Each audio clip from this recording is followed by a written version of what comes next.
Hello guys! Welcome back to my channel. And right now ay nag-lockdown pa rin dito sa Denmark, pero we can actually just drive, no problem. But the advice obviously is stay at home, but we had to do something today, so that's why we're out. And it's a beautiful day here in Denmark kasi sunny sunshine today. There's not so much people. Kami lang. Either you do it in English or you're doing it Tagalog/Cebuano. No, I'm doing it in English, I'm doing it in Tagalog, and I'm doing it in Cebuano. Everybody hates the combo. No, of course not. Especially when you start in one language and talk. My God, yung asawa ko talaga, ang ingay talaga ng asawa ko. Grabe naman, Simbako, Simbago or Simbako? Oh. Basta maingay ang asawa ko talaga. Simpawoy! What? Hindi siya makita, guys. Wait lang, shut up, dong. Really? Napaka-bully mo today. How are you so bully today, dong? Why are you bully today?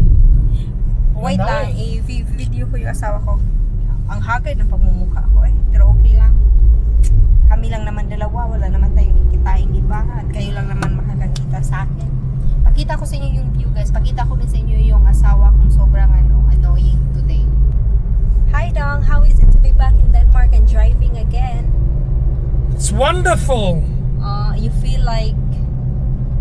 I feel free and wonderful. Driving in Denmark. Both hands in the wheel, that's the best option. Okay. Okay, so ito yung aming view today. This is our view for today driving. It's still lockdown here in Denmark. Pero may mga sasakyan na actually. Pero the schools and kindergarten is opening up slowly from today. Oi? Okay. So na daw, naka-open na yung kindergarten at full elementary, right? Grade 0 to grade 5? Yes, if the schools are ready for it, but they're not ready for it. Okay. Probably so the 20th of April. Oi? Why is your voice like That's a Filipino English accent. Oi? Shut the fuck up. So anyway, so may mga may mga bata na pala nag-school, guys. Pero kami na nag-work sa what is it called?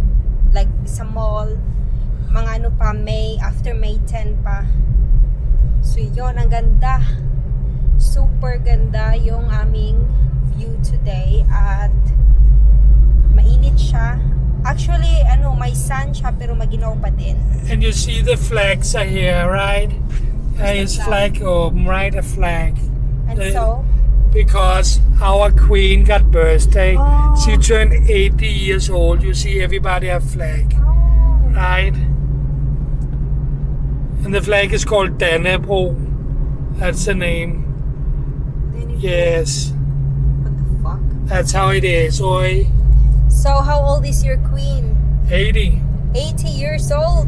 And everybody sing a song for her at home and recorded it because you cannot go to the castle and sing, and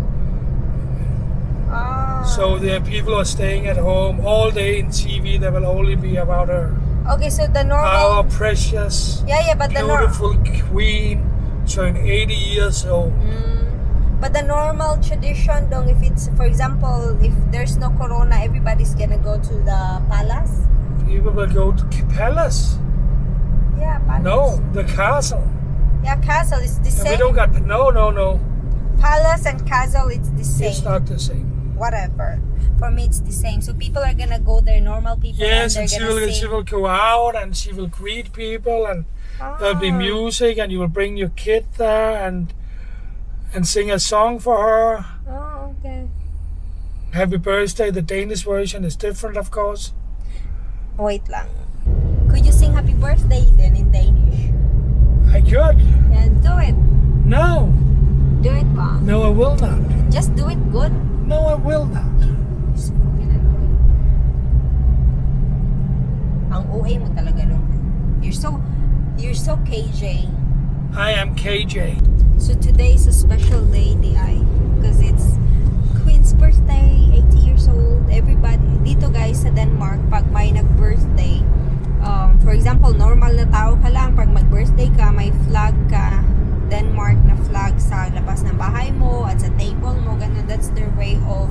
celebrating. How is it about flags in Philippines? You're allowed to use that as you please? No. No, but in Denmark, of course, you're allowed to have a flag. Of course, there is some rules. If it's the real flag, you're not allowed to be up during night time. It's from sunset to sundown. Really? And so on. And there is days where you will raise your flag. And if somebody got birthday in your family, you will raise your flag. Ang luspad ko naman. Why? I'm so pale. I'm like the palest of the palest today. Asa na yung lipstick ko? Wala. Gone. So that's what you gotta do now. Yeah, I need to put And kill that one. No, I don't want you. I don't want to kill it. You gotta go out and shop today also. Oh, you got money then. Lipstick. Guys, I really like this one, but I actually bought it. It was on sale. And it's so nice. It was so cheap. I think I bought it like 20 kroner because it was on sale. It is Gosh Soft and Shine Lip Balm. So lip balm siya guys, pero may color na.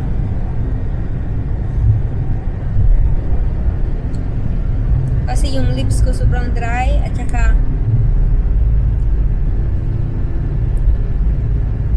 see, ganda niya. Lip balm, pero parang lipstick na din. And very ano siya, it fits for me kasi nga yung lipstick, yung lips ko sobrang nagda-dry. So yun, I'm happy, binili ko siya, 20 kroner. Ganda din yung ano niya, oh. Maliit lang, cute. Tapos yung bag ko, sa Pinas ko to binili sa Gaisano doon, and as I remember, I think it was 90 pesos. Tapos ginagamit ko siya dito. I like it because malaki siya at maraming space sa loob. At ang loob ng bag ko ay ano ba tawag nito? Lumpia. Ano siya guys, hindi ko to ginawa frozen lumpia to. Binili ko sa Neto Supermarket. And tapos nagluto ako kahapon at dinala ko na rin kasi nga pag nagutom ako, may snack diretso. And then may mangga din ako dito na sobrang laki para hindi talaga magutom kung saan man mapunta. So yung bag ko may mga ano talaga siya. May mga food kahit ano, sometimes biscuit, sometimes candies, at now lumpia. Sana nagdala din ako ng rice. Ay. Pero okay siya kasi crispy. Kahapon ko siya niluto. Okay pa naman yung asawa. Always ka. Are you tired? I'm tired of my wife. Again, ewan ko ba anong nangyayari sa camera ko. Naka-ano lang talaga siya sa face ko. Something is sa setting niya. Kaya hindi makita-kita si Martin. Tired daw yung asawa. Tired daw. The wife. Okay, dong. Tired ka dyan kasi ako, i-enjoy ko muna to. Pauwi na kami guys. May pinuntahan kami kanina. Yun.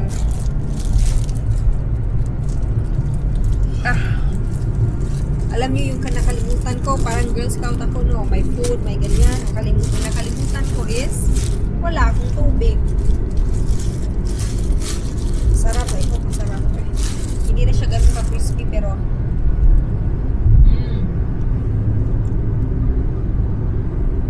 sarap.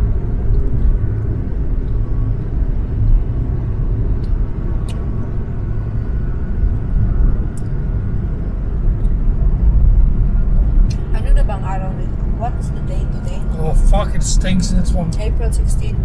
Oo niya. Of course it's April 16, it's the Queen's birthday. It haven't changed for the last 80 years.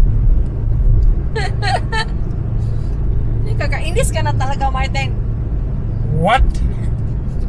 Inaanong talaga yung sarili mo ba? Hindi ka kasali sa usapan dito. Kami-kami lang dito. Tapos nag-join ka. Pero guys, ngayon ay April 16, Thursday at birthday ng Queen nila. The lumpia stinks. Doesn't stink.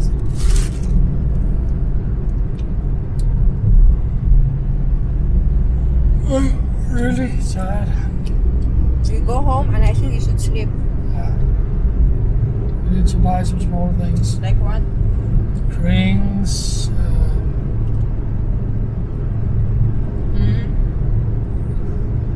What else? Food for tonight. I'm actually very hungry. Then you eat your lumpia. Yeah. You got rice from last night also? No more, I eat everything. Last night. Hindi ako nag-breakfast, hindi din ako nag-lunch. At 2 p.m. na. Ito yung kinakain ko ngayon. Kain tayo guys para mabuhay. Pero pag pupunta pa daw kami ng supermarket and then bibili ng ano yung kakainin namin for tonight. Pero ang sa isip ko, mag-i-snack ako pagdating ng bahay. Kasi may ano ako doon, may tuyo, may rice, and may tomato din ako doon. So, yung tuyo at tomato, lulutuin ko together. Snack yun, tapos panggabi, ewan ko lulutuin ni Martin. Siya yung nagluluto talaga for our food. Kasi hindi niya gusto yung mga luto ko. So siya na nagluluto. Pag nagluluto ako just for myself, it's also okay.